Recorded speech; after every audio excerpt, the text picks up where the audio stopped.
क्या होगा अगर आप एक ऐसी प्रॉब्लम सॉल्व कर दें जो सालों से अनसॉल्वेबल थी और आप सिर्फ इसलिए सॉल्व कर दें क्योंकि किसी ने आपको टोका नहीं, किसी ने आपको ये नहीं बताया कि ये इम्पॉसिबल है। 1939 में एक अमेरिकन यूनिवर्सिटी की मैथ्स क्लास में एक स्टूडेंट लेट पहुंचता है।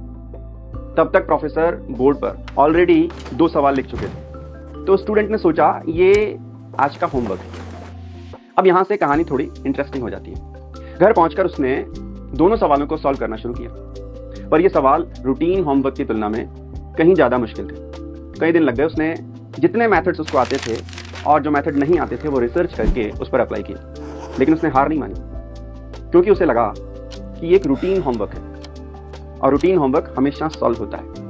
मतलब इम्पॉसिबल जैसी कोई बाउंड्री उसके दिमाग में नहीं थी। और आखिरकार उसने उन दोनों प्रॉब्लम्स में से एक प्रॉब्लम सॉल्व कर ली। अगली क्लास में उसने प्रोफेसर से पूछा, सर होमवर्क थोड़ा टफ था। जैसे ही प्रोफेसर ने ये बात सुनी वो चौंक गए। उन्होंने कहा ये होमवर्क नहीं था, ये 2 फेमस अनसॉल्व मैथमेटिकल प्रॉब्लम्स थी जिन्हें दुनिया के बड़े बड़े दिग्गज मैथमेटिशियंस भी सॉल्व नहीं कर पाए थे। रूम में सन्नाटा छा गया। उस स्टूडेंट्स ने उन 2 में से एक प्रॉब्लम को सॉल्व कर दिया था और उस स्टूडेंट का नाम था जॉर्ज डेंजिक, और उसकी सोल्यूशन मैथमेटिक्स में एक इतिहास बन गई। तो सवाल यह है कि उसने आखिर ये किया कैसे? जवाब बहुत सिंपल है। उसे पता ही नहीं था कि ये प्रॉब्लम अनसॉल्वेबल है। मतलब उसके दिमाग में इम्पॉसिबल जैसी कोई बाउंड्री, कोई लकीर नहीं थी। इसलिए उसने उन दोनों प्रॉब्लम्स को एक ऑर्डिनरी होमवर्क समझा और स्टेप बाय स्टेप ट्राई किया।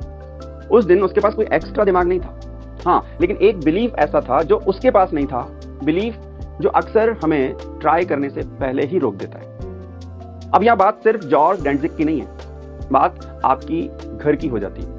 अगर आप पेरेंट हैं तो एक बार आप खुद से पूछिए, क्या आप अपने बच्चे को बार बार टोकते हैं? बार बार उसे कहते हैं तुम कमजोर हो, तुमसे नहीं हो पाएगा?